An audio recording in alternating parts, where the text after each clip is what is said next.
So here's my question. How many of you in this room have ever experienced the total and complete humiliation that comes when you play a video game against a child? How many have had this experience? Say aye. How many have had this happen more than once? Say aye. Who always wins when you play a video game against a child? Who? The child. Why? Is it because they're smarter, quicker, faster? In fact, don't even tell me why. Think about how the process occurs. First of all, you don't play many video games, so you're smart. You don't offer to be a part of this game. It usually occurs because one of your children, or you maybe you're an aunt or an uncle to someone, or a friend, and they say to you at Christmas time, auntie, unc, somebody, mom, dad, play this game with me. And you say, no, I don't play those games. You go enjoy it. I'm no good at it. And they go, no, it's really easy. Let me show you. And they hand you this little gun. They go, just choon, choon, choon, choon, choon, bam, bam, bam. You just shoot guys just like that. It's so easy. And they go, come on, do this with me. And finally, you acquiesce. And then what happens? You should know you're being set up when they say, you go first. And what happens? You pick up that gun, and these aliens come at you, toom, toom, toom, and you're dead usually in about 3.8 seconds. Now the child takes the gun. What happens?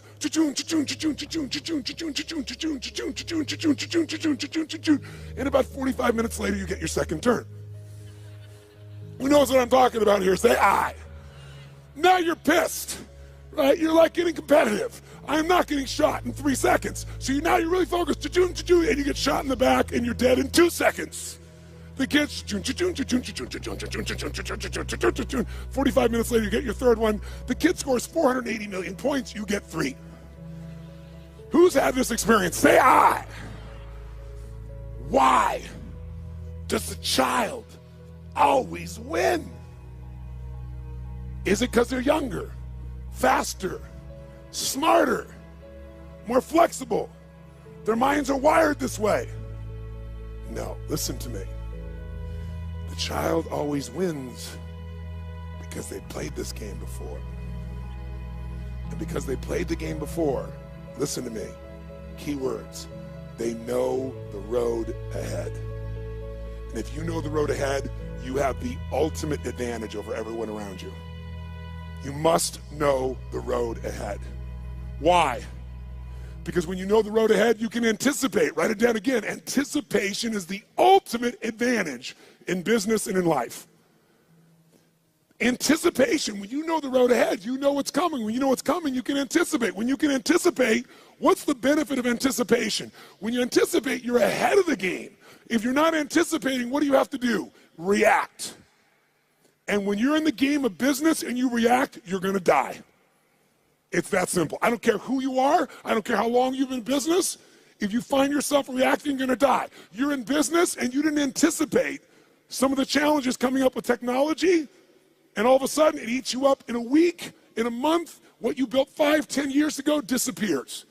Who's seen this happen and knows what I'm talking about is real here? Say aye. So we're talking about the most important skill of all here. Anticipation, because otherwise you're reacting. Why does the kid succeed? They played it so many times. Guess what they know when the game starts? First bad guy's here, second bad guy's here, third bad guy's here. They don't wait, they anticipate, and they take control. If there's one gift you could give yourself, it's to know this. Write this down if you would. The biggest chokehold in any business, is always the owner/leader. It's the owner-leader's psychology or skills.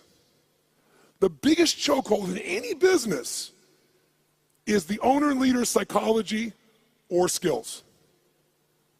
Your mindset, what eats you up is you don't know what's coming. You don't have the skill to handle what's coming because you don't know it.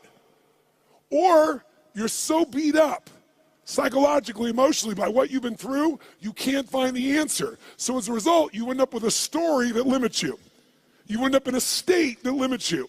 What's stopping the business, another way of saying this is the story, the state, and the strategy of the owner or the leader. If you change that owner or leader's state, story, and strategy, you change everything. If you don't, they're not going to succeed. So Bill Gates is a gutsy bastard. Bill Gates has a lot of, the guy took big risks. He was at Harvard, had a great education set up, wasn't doing so good, but he read a magazine article about the first personal computer called the Altair. And as he read it, he said, you know what? I think this is the future. He anticipated the changes that would come in the future. But he had guts and he took a risk. That's why he's who he is. He called the guy up and he said, listen, I see you got this new computer. You guys need software for that. He said, I've written software for it that'll make it run perfectly. Was that true? Yes or no? It's total bullshit. He made it up.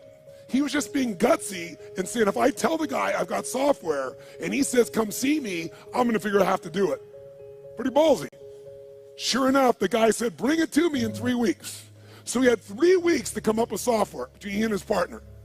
And he worked around the clock. And literally, when he went to Altair in New Mexico to show this software, he didn't have a computer to test it on. He didn't know if it was going to work for sure. Thank God for his future, it worked. It was a gutsy, risky thing. He invested all his time and energy. He blew off his school. He did everything. And thank God for him, it worked. But that didn't make him wealthy. You know what made him wealthy? Something called MS-DOS. MS-DOS was software that he did not write. He bought MS-DOS that made him $3.5 billion for $50,000. Bill Gates bought it for $50,000 from somebody else. He saw IBM and he was studying his competition. And he said, they think they're in the computer business. And I think the computer business is going to become a commodity at some point in the future. I want to control the intelligence that controls those computers. So what I'm going to do is I'll offer the software and I'll just go buy it from this kid over here.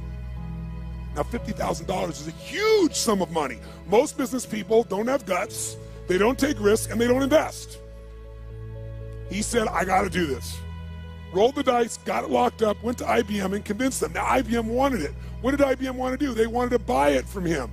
He said, no, I'll rent it to you. They said, no, no, no. He said, look, you're not in the software business anyway. You're in the computer business. You don't want software. Software changes. You don't know that area. Let me do this for you. The biggest strategic, remember I said your life is controlled by your what? Decisions. That decision made him wealthy. That decision for IBM made them a has-been in a short number of years. You have to anticipate the shifts. Am I making sense with you here, yes or no? So, what's the solution? The solution, listen to me, is constant and never-ending improvement on the areas that control the success or failure of your business. Constant, never-ending improvement. It doesn't have to be huge, but it has to be constant. Incremental improvements in the areas that matter on a regular basis, and you will dominate as long as you also anticipate. So let me give you 7 real fast because I'm on tight on time. Let me give you the first of the 7. Let me show you how it works. I'm going to start with the end in mind. If you're going to be successful in business, the end outcome, what makes somebody successful in business is not that they make a sale. If all you do is make a sale, you made a little money. To have a business, it has to be sustained. To be sustained, you have to build clients, or at a minimum, what I would call raving fan clients, raving fan customers.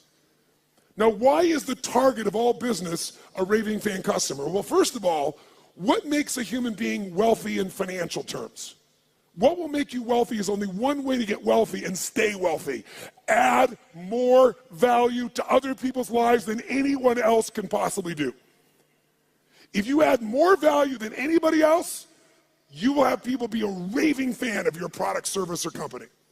And raving fans are the best marketing in the world because today, nobody pays attention to advertising unless it's shocking. And even then, it doesn't necessarily sell the product. What sells products today is people telling people this is the best shit you can get. How many agree with me on this right now? Say aye. And you can't buy that word of mouth. You can only deliver it by delivering such an incredibly valuable experience or product or service that people tell everybody about it. The first key to getting to that target, if we're gonna grab hold of our energy and we're gonna race towards this target, is you have to do step number one. Step one in a business is you got to know where you really are. You got to know where you really are, and you got to build what I call a business map. Now, what do I mean by a business map?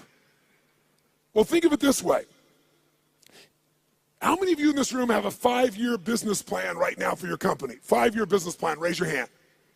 Now, a group of 9,000 people, I'm seeing maybe a dozen hands. The reason you're seeing a dozen hands is because even if you have to have a 5-year plan, it's bullshit. And I'm not being disrespectful. It's bullshit. Why is it bullshit? Everyone tell me. Why is a 5-year business plan in the world we live in today total bullshit? Why? Because the world is changing so fast, you have no clue what's going to be here in 5 years. You're kidding yourself. So what do you throw up your hands and just hope it works out well? That's a disaster too. What you need is a business map. A business map means you understand the territory. You understand what's happening, where it's happening, so as you're moving along, you can adjust with that map to get where you want to go as the environment changes. The way you frame what business you're in to yourself is the single biggest limit in your business, and I promise you it's limiting who you do business with as well. You know, if you ask Peter Drucker, one of the greatest business geniuses of all time, he used to say, there's really only one question, maybe two in business. The question is, what business are you in, and how's business? You must control the meaning within yourself, within your team, and then the way you market it, but you can't do that until you're crystal clear what business you're in. And every 7 weeks, you should be digging in deeper to what business you're in, or you'll ask a third question. What business do you need to be in? Because let me tell you something. You didn't experience in 2008 in Australia what the rest of the world did, but you're going to experience some of what the rest of the world has experienced coming soon. You're going to experience it in your real estate market, you're going to experience it in your shares market, and you're going to experience some unemployment on a much larger scale than what you guys are uncomfortable with right now. It's coming. I'm not here to be Mr. Positive, and I'm not being negative. I'm saying it's coming, so you want to take advantage of winter, not let it freeze you to death. And you can, because when everybody else is scared and hesitating, if you're doing the things I'm showing you, you will take their market share and you will dominate. Even if you're a little guy, you can become a big guy in this time. Because the time in which things change is tough times. That's when little guys become big guys. Because the big guys are doing the same boring shit over and over again and they're not flexible. But I got to tell you something. In order to succeed in your business, you got to fall in love with your clients and not with your products and services. But here's the other question. What stage of the life cycle of a business are you in? Listen to me. This understanding is the most important understanding of all, and I can't give it to you all here. I take a day on this. When I say I give people $1 million guarantee, the reason I'm giving that $1 million guarantee and no one ever takes me up on it, I mean, I think 2 times in 3 years someone's taken me up on it. And when they did, I've been glad because I didn't want a stupid person in my seminar. I was like, if you can't see this is going to save you $1 million and make you $1 million, you shouldn't be in here, right? I'm happy to refund your money. Is this material. And this material is understanding the life stage of the business. See, businesses have life cycles just like humans do. So watch this for a second. Which can get into more trouble, an infant or a toddler? Quick, nice and loud. Which one? Nice and loud. Which one? Why? Because the toddler's more mobile. They can go, what does this rock taste like? Right? Which one could get more in trouble, a toddler or a teenager? That's right. Tell me, if you give your car to a teenager and you say, drive it never above the speed limit, what can you promise and guarantee they're going to do? Are they going to speed, yes or no? And the worst thing that can happen is they get away with it. Let me explain what I mean. Businesses have stages of development. What did I tell you was the most important thing to business? The power of anticipation. What if there was a way to know in advance what problems you were going to have in your business before they happened? You knew exactly what they were, how they were going to happen, and what to do to prevent them right now, no matter what stage you're in. How many think that'd be worth its weight in gold? Raise your right hand, say aye. That's what happens when you understand the stage. Let's go to number 2. The second key force of business that you got to be working on is constant strategic innovation. Now, what the hell does that mean? Sounds so complex. Strategic innovation. Notice I didn't just say innovate. You can innovate, innovate, innovate, and it may not make a difference. And innovation takes time, energy, and money. It's got to be innovation the customer cares about. Let's go back to Peter Drucker for a moment. Peter Drucker has always said that the core of all business is only two things. If a business is successful, these two things are its core: innovation and marketing. Everybody else in your company is employed by the people who innovate and market for your company. Because without them, there is no company. Now, what does innovation mean? It means finding a way to meet people's what? Needs. It means finding a way to add more what? Than anybody else is adding. But listen to me. And maybe this will help you understand innovation in a different way. People say, but I am meeting their needs and my customers are really happy, so why innovate? Because it's called innovate or die in the world we live in. Let me explain why. How often does Apple Computer, even though they're the best, find a way to innovate again? How often can you count on it? Is it consistent, yes or no? Every year, sometimes multiple times in a year. Isn't it true? That's why they're number one. So what you have to do is you can't just meet your needs. You got to meet their needs in a new way. Meet the needs even more. Add more value, but do it in a new way. That's how you have raving fan clients. It's not enough to meet their needs. It's not enough to add more value. Got to do it in new ways all the time. It makes it sexy. It makes it mysterious. It makes it interesting. It makes them want to engage you. It gets them to tell everybody else about the new thing you're doing. Okay?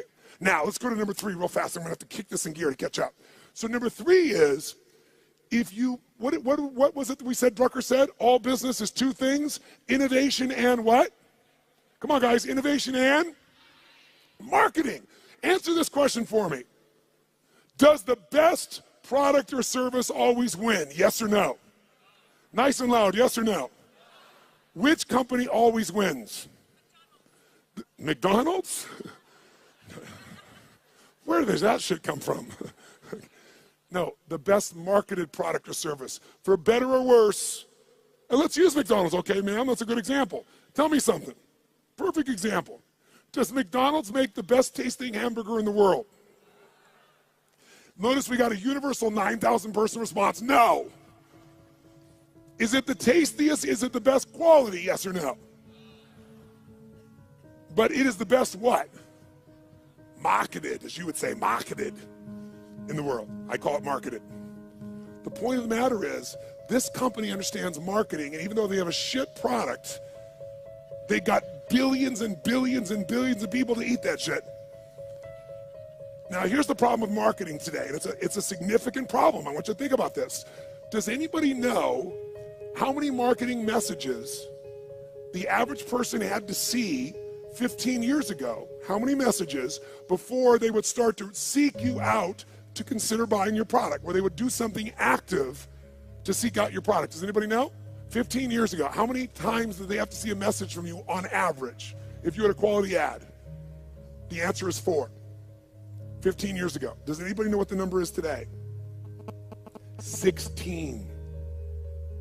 Now, what do you think that's done to companies' profitabilities? Add value. Does this make sense? Become an education marketer. Become someone that does value, because then you become the valued expert, not a stupid salesperson. Because you're giving me something, and if you give me something, I want to give you something. I'd love to give you my business if you're going to give me something, but if you're just going to advertise, screw you. Raise your hand if you follow this. Say I. And then you don't have to go for 16 exposures. You can get somebody in 1 exposure, and they'll answer your emails, and they'll reach out to you, and you'll watch your business grow like you can't even dream. Force number 4 is the constant, never-ending improvement of sales and mastery systems. Sales mastery systems. Marketing is wonderful, but if you don't convert that marketing into sales, you don't have a business. Now, because of time, here's all I'll tell you on this one. We're going to give you that's valuable, that's simple. How about this? How many of you right now in this room have a business that's primarily done with no salespeople, all on the web? Raise your hand. No salespeople, all automated. Raise your hand if you have salespeople. If you have salespeople that work with you, the majority of you. If you have an automated business, no matter how good it is, you don't want a one-legged stool. A one-legged stool at one point can get in trouble and you collapse. You want at least 3 legs, and one of those legs, as a minimum, has got to be a sales team. Now, how can you grow, though, when you're a brand new small business or you've been around a while? Well, technology today allows us to be able to hire people to go to work for us literally 24/7, 365 all around the world.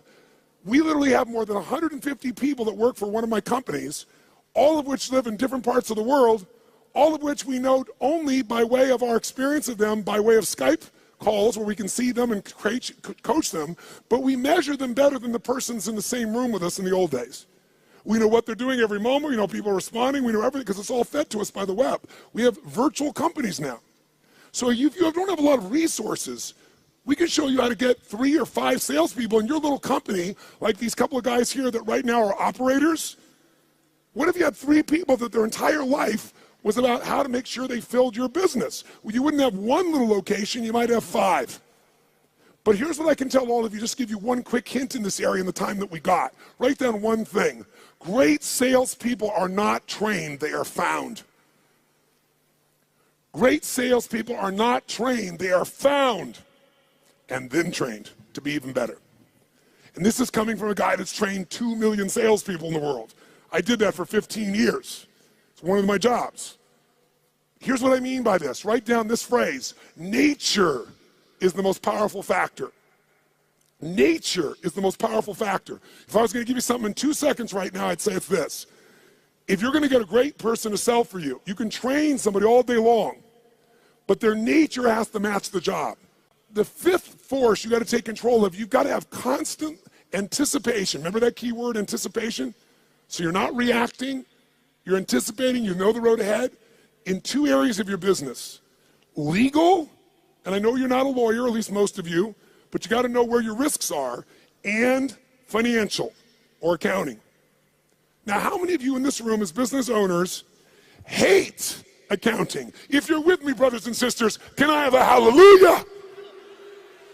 However, unfortunately, even though you hate it, how many of you in this room have ever been bitten in the bum, so to speak, because you thought the numbers were one thing or they meant something or your cash was one level and it was another? Some accounting piece that really, really hurt you at the time. Who's had this experience before? Raise your hand nice and high. Say I. I want to tell you something. More companies go down because most of you in this room do not like accounting, and I do not want to sell you on being an accountant. What a boring ass job. But I do want to sell you on knowing enough of this that you can run that accountant or that CFO. Because you still have to lead, and if you don't, you'll become part of the 99% that fail. I don't care how big, smart you are, I don't care how much your sales are. Learning how to manage your business includes the economics, and we take half a day and make it fun so that you can kick ass with any CFO or accountant, and you can ask them questions they don't know. Let me ask you 2 questions real fast. Question 1. How many of you have a specific day of the month that you always go through your financials and you never, ever miss on your business? Raise your hand. Keep your hand up and look around the room. It's not even 3% of the room that does this. That's why 99% go out of business. Remember I said in the beginning, what is the chokehold in the business? It's the psychology and the skills of the entrepreneur. If you don't develop the skill of knowing how to manage the finances, I don't mean write it down and do the accounting. I mean know how to read that and use that information as intelligence to guide yourself. You're going to be in trouble. In business, nobody gets a special license. You can go out there and know nothing about numbers except what you think you know, and that's why you go out of business. This is a skill. If you don't get it from me, you better go get it now. But I can give it to you in a fun way in half a day of the 4 days, where you'll be able to read financials and find stuff your accountant's not finding. And then what you want to find is the intelligence that allows you to know how to run your business more effectively. I'll give you a little clue. Who here knows the 3 documents you've got to see every single month to run your business? Raise your hand if you know the 3 and can name them. Look around the room. Look at this. We got 9,000 people in this room, and maybe 20% of you even know the documents. You don't review them, you don't even know what they are. Here, I'll give you a little gift, something that took me 20 years to figure out. Little gift. If you got a business that has a 20% margin of net profit, and most of you probably have a margin less than that, some of you maybe more than that. But if you have that and you just cut 12% of your costs, 12% of your costs on a 20% margin company, you'll grow your profits by 50%, meaning you'll have a 30% margin.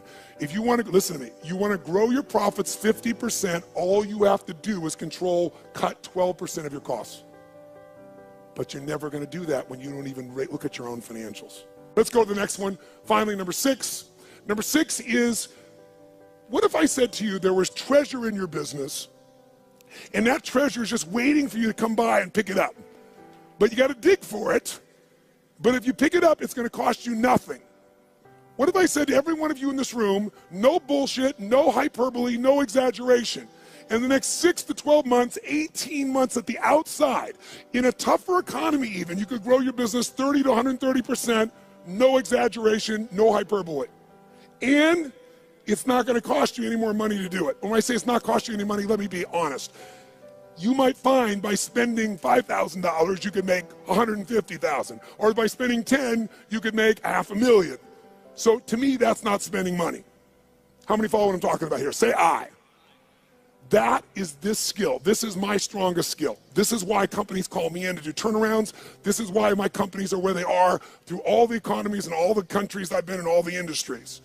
You have to learn the skill of optimization and maximization. That's this point.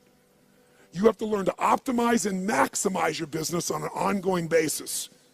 Now, what does that mean? It means figuring out how to do what you're already doing, where you get a geometric result from a bunch of small changes.